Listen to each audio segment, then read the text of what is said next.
asalaamaaleykum wa rahmatullah yéen ñuy suivre ci seen sama xalaat ñu ngi leen di nuyu di leen ziar bu baax di leen fàtte yéen a ngi seen programme Fagoro nag comme ni ngeen ko xamee ñu si dal professeur Ousmane Ndiaye borom Boga Bio muy praticien nekk fële ca Kër Massar xam naa ñi ko soxla nag numéro mooy nekk suuf écran bi noonu tey nag dañuy waxtaane professeur li nga xam ne mooy ndoxum siti xam naa ñëwoon nañ ci benn vidéo mais dafa xaw a yàgg ñu si bari dañ koy laaj des fois duñ ko gis comme dañ ko defoon ci beneen chaîne YouTube moo tax ñu ñëwaat di ci defaat waxtaan ba pare bu nekk jàngoro boo xam tamit dafa sonnal nit ñi moom ndoxum siti moom man mii ci victime yi laa bokk mu nekk am sonnal nit ñi baax a baax a baax ñëw ba koo waxtaane balay ñëw ci ndoxum siti nag ñuy ñaan yàlla def jàmm ci réew mi ndaxte réew mi ku nekk xam na ni temps yi yëngu na ci côté politique waral ko ak yu bëree bëri yoo xam ne duñ ci mën a dugg ci ay détails parce que objectif wu chaîne bi du loolu waaye li nga xam ni daal moo ci amal importance mooy fitna moom li yàlla wax rek voilà fitna moom bu ñëwee du yem ci ña ko xam ne ñoo ko sooke mën na law ba laal ñu bari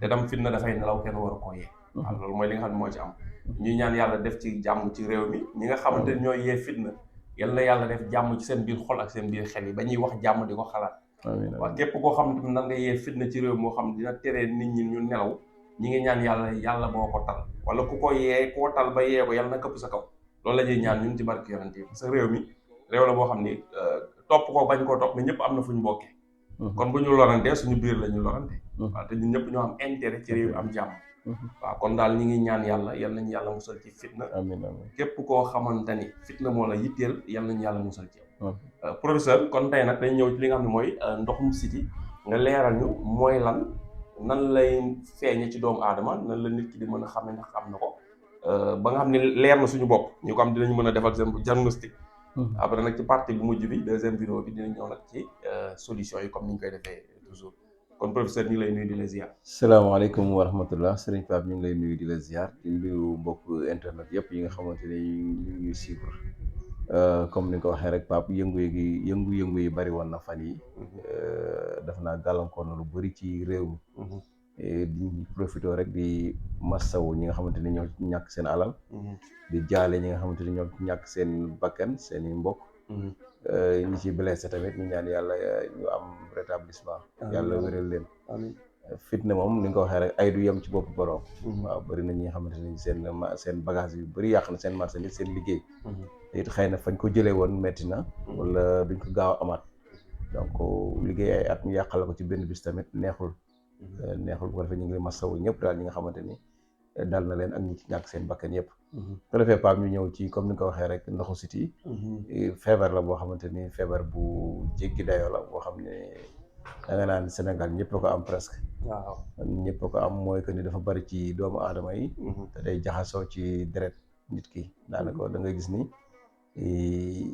Sénégal gi ñëpp a ko am daal boo seetloo sax daan nañu wax ni mag ñi dañ naan wax ni toppum sët yi ndoxu siti dañ naan wax toppum sët yi waaw ñu ni toppum siti daal mais dañoo yàq baat bi mais toppum sët yi lañ daan wax te daan topp sët yi nag maanaam boo ko amee day def say sët waaw ñaan day topp sët yi daal daan toppum siti dan noonu foofu la baat bi jógee bu ko defee nag kon gis nga ni bu en général bu ko kenn amee rek da nga gis ni da koy doon ci ay parents bu ci bëri dem na ba Sénégal moom ñëpp xam nañ ni koo gis mun la am naa ndoxu siti li mu war a waral dafa bari donc bu ko defee nag dañuy ñëw ci nan lay manifesté woo donc li ci manifesté woo daal Pape bokk na ci comme niñ ko mën a waxee rek nit ki bu gisee surtout buñ commencé ci kaw di wàcc ci suuf dañ gis am ñoo xam ne seen karaw gi day ruus karaw gi di dagg surtout jigéen ñi am na karaw goo xamante ni day dagg fu mu toll di ruus wala yu demee noonu wala bopp bi di karaas bu bëri yooyu signe la ci ndoxu siti am na ci ñoo xamante ni seen bët yi day jàpp bët yi di xasan wala muy fulu nga xam ne foo leen fekk dañuy toxoñu wala yu demee noonu loolu symptôme la bokk na ci signes yi nga xamante ni ndoxu siti da koy waral am ci ñoo xam ne day ñëw jàpp seeni wee exemple man bu gisee wee yi rek da nga gis ni wee yi dañ commencé ñuul wala yu demee noonu daal li muy mel noonu gis nga dafay yàq waaw day yàq wee yi am ñoo xam ne day yàq loxo yi exemple loxo yoo xam ne day wow dëgër këj ñu koy waxee loxoy maçon wala loxo yi di xar wala muy xub donc yooyu tamit ci si ñu ndoxu siti la bokk am ñoo xam ne day dem ba def leen yaram buy tàng am ne foo leen fekk seen yaram day tàng jër boo leen tegee sa loxo sax yow di nga gis ni tàngaay bi jéggi na dayoo. bu amee fièvre quoi. amee fièvre waa kay fièvre bu métti loolu da ciy bokk. am na ñoo xamante ni dañuy xasan bu métti moo leen di sonal. maanaam seen yaram day xasan. muy wokkatu fu ñu toll di wokkatu waaw wala muy xasan wala boo sangoo ba pare mu xasan. mën na xasan te doo sangu mais am na ñoo xam tamit bu ñu sangoo ba pare rek mu xasan. yooyu tamit da ciy bokk en général. mën a dem ba indil nit ki stress. mën a dem ba indil ko muy nekk koo xamante ni tamit day jeex amaigrissement. benn jeexaay boo xam day xaw a jéggi dayoo. ndoxu siti dina def noonu. donc am na ci ñoo xamante ni dañuy dem ba dañuy ñàkk yaram nga xamante bu ñu jeexee rek dootuñu am yaram bu baax noonu quoi. am na ci ñoo xam dañuy dem ba nga xam seen yaram day diis. nga xam ne exemple tey fajar yi boo waree yeewu jóg day mel ni dañ lay busaat ci lal bi. yaram bi di diis tout le temps quoi. donc duñ sawar daal. xam nga day taayaloo nit waa kay day taayaloo nit. nga xam day dem ba nga xam ne surtout deret gi sax mooy gën a diis nga xamante ni nit ki du sawar. donc loo bëgg a def tey da ngay koy waaj ba suba ginnaaw suba nga waajaat ko mën ngaa dem ba yow li nga war a def ci semaine bi boo mutuwul déwén nga koy def. wala li nga war a def tey sax doo ko def. chaque jour rek yaa ngi waaj di waaj loolu day dem day dugg ci domaine boobu. am ñoo xam ne dañuy dem ba seen tànk yi day xar diggante baaraamu tànk yi surtout. day am ay pieds d'athlète nga xam day weex noonu di xar. waaw am na ci ñoo xam ne dañuy dem ba tànk bi ñuy doxee ci ginnaaw ndëgg foofu tamit day xar. loolu tamit si ñu ndoxu. day wow koŋ quoi ba fet bay xar yu metti sax. donc yooyu tamit si ñu ndoxu siti la bokk. donc yooyu yëpp daal Pape bokk na ci signes yi nga xamante ne ndoxu siti da koy joxe quoi. d'accord mais moom ndoxu siti bi ci boppam. moom lan la am ndox buy nekk ci biir yaram la wala lan la. waaw. xam ndoxu siti la ñuy wax. waaw ndox muy nekk ci nit la te waru cee nekk di ko def. loolu waaw feebar la rek mu tuddee ndoxu siti mais gëw ma ni ndox la war a nekk. tur bi la rek. Ok di defe naa ci li ma yaakaar bokk. waaw mais yaakaar naa ni du ndox. feebar la rek feebar bi mu lañ tuddee. ndoxu siti maanaam comme ni ma ko waxee rek ni naan toppum sët yi. day dem ba topp sët yi.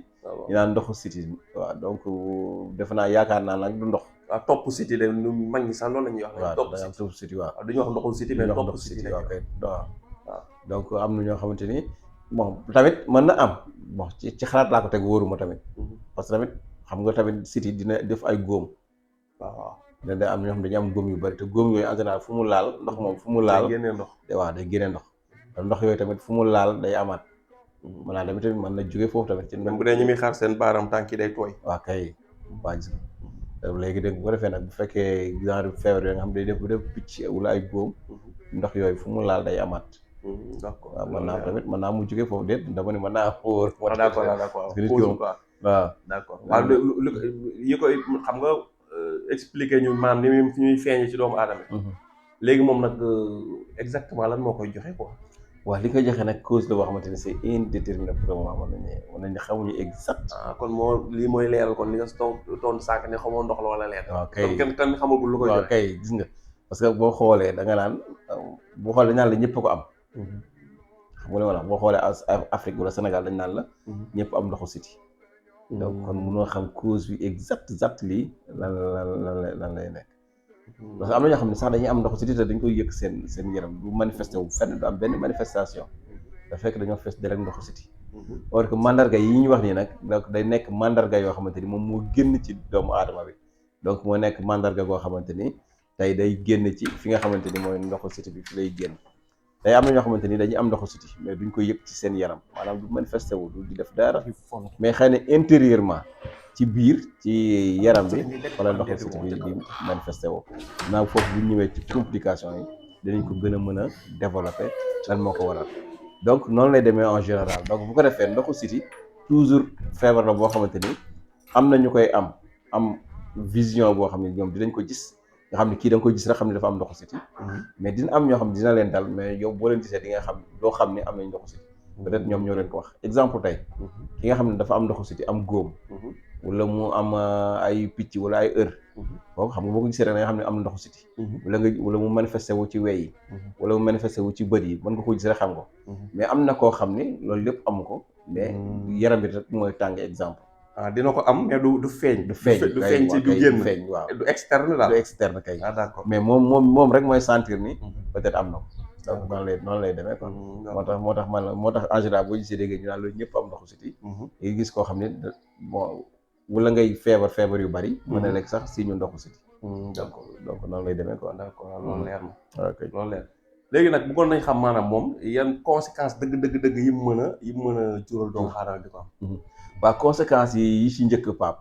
donc bokk na ci exemple bon mën nañ ne conséquence la mais nit ki mën na nekk fu mu toll di wokkatu.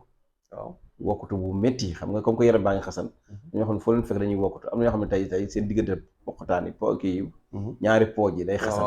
léegi bu defee sax da ngay gis ñoo xam ne ñu dugal seen poche. waaw di wokkatu noonu bañ ko leen xam. donc wokkatu bu métti boobu. mën na nekk conséquence. mais am na ñoo xam ne mën na leen indil impuissance sexuelle. maanaam ci wàllu sëy. nga xamante ni dañuy dem ba tey seen sëy du normal. sëy du normal mooy bu ñu am rapport ak jigéen seen soxna. tey dañuy gaaw a egg dañuy gaaw a daanu. ñu gaaw a pare daal. d'accord wala ñu dem ba nga xamante ni dootuñu mën dara sax. waaw mën na indi impuissance sexuelle waaw wala éjaculation précoce. donc yooyu mën na ko indi. mën na dem ba tamit ba indi infertilité. maanaam nga xamante ni tey bu dee ku jigéen ki du am doom. nga xamante ne ndoxu siti mën na ko téye ba du am doom. mën na ko téye tamit ba doom bu mu am sax day lakk tamit parfois da ngay gis ni jigéen day am doom. day si doom ji lakk quoi maanaam wala mu indaale yenn boobu yëg demee noonu. donc loolu mën na ay malformation waaw donc bu dee ci góor ki tamit mën na ko téye ba mën na am soxna. am érection bu baax maanaam di jógal ak yëpp mais du mën a am doom. sax tamit walax njaan yi nga xamante ni tey exemple ñoo ko war a mën a may doom. tey walax njaan yooyu tey bu fekkee yaram dafa tàng yenn tàng yi. mën nañuy rey walax njaan yooyu te du egsi. balay am fécondation. nga xam ne du génne ni mu war a génnee ndax tàngaayu yaram boobu. moo koy rey exemple. donc noonu lay demee donc parce que loolu sew la nag de. waaw kay waaw loolu ak impuissance sexuelle. ak infertilité dañoo xaw a lëkkaloo mais bokkul bokkul. infertilité matière boppam la. di nga gis koo xamante ni tey Pape góor dëgg lay nekk. te du mën a am doom. waaw dara manqué wu te du mën a am. c'est-à-dire boo gisee da koy jaaxal sax moom da koy jaaxal waaw. c'est que nag ñun Sénégal moo tax 90% yi benn couple bu amul doom rek ñu teg ko jigéen ki. te ñëpp góor ñi lay nekk. te lu ci ëpp nag ci góor ñi la. infertilité lay nekk waaw ñoom ñu jaxase infertilité ak impuissance waaw kay parce que nit ki mën na am puissance ñu baal ma ci kàddu gi muy jógal ak lépp di sëy normal te du mën a am doom te qualité ndox ma moo baaxul waaw qualité ndox mi moo baaxul wala moo doyul parce que am na ndoxum siti bi di rey ferñeent ya ca nekk la ndox loolu la ñuy wax azoospermie ak oligospermie exemple yooyu yëpp boo ci am rek spermatozoïde du doy wala bu doyee tamit du kii du far da mu war a faree ndox bi quoi waaw maanaam sperme daal du nekk qualité bi du baax sperme daal baaxul maanaam léegi nag kooku même bu fekkee nag yow yëg nga ni góor dëgg nga mais doo mën a am doom donc bu ko defee nag loolu tamit dañ koy faj léegi bu ko defee nag moo tax 90% couple yi bu ñu amul doom rek ñu ne ko jigéen ki la fekk nag lu ci bëri nag ku góor waaw ñu bëgg koo accuser rab yeeg yooyu waaw kay waaw fekk peut-être loolu mën na am mu am waaye lépp nekkul loolu waaw lenn saa yi góor ñi lay dem defe naa ne envoyé woon naa la fi benn vidéo benn témoignage boo xam ne koo xam ne bi mu see 5 ans amul doom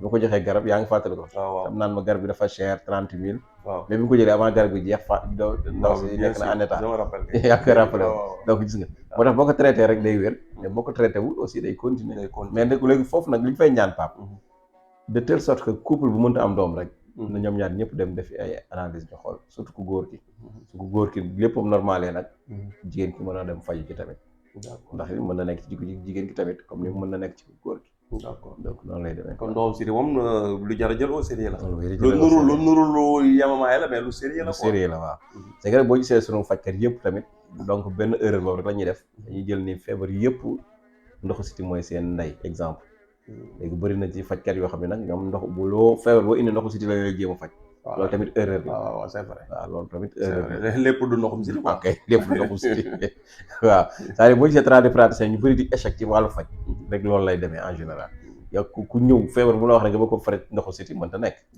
waaw parce que dafa am feebar bu nekk dafa am turam benn feebar la ci feebar yi waaw kay waaw mais buñ jëlee nag feebar yëpp di bëgg ni ndoxu siti mooy di tamit problème lay nekk d'accord comme li nga wax des fois rek nga ne léegi-léeg benn feebar nit ki mën na ko am négliger ko feebar boobu jural ko beneen feebar waaw kay léegi-léeg am na feebar yoo xam ne mën nañu am relation mais duñ nekk ndoxu siti waaw day am waaw loolu leer na loolu la demee kon xam naa ñiy seetaan te intéressé leen dëgg ci li ñuy bëgg ñëw nag mooy maanaam prévention.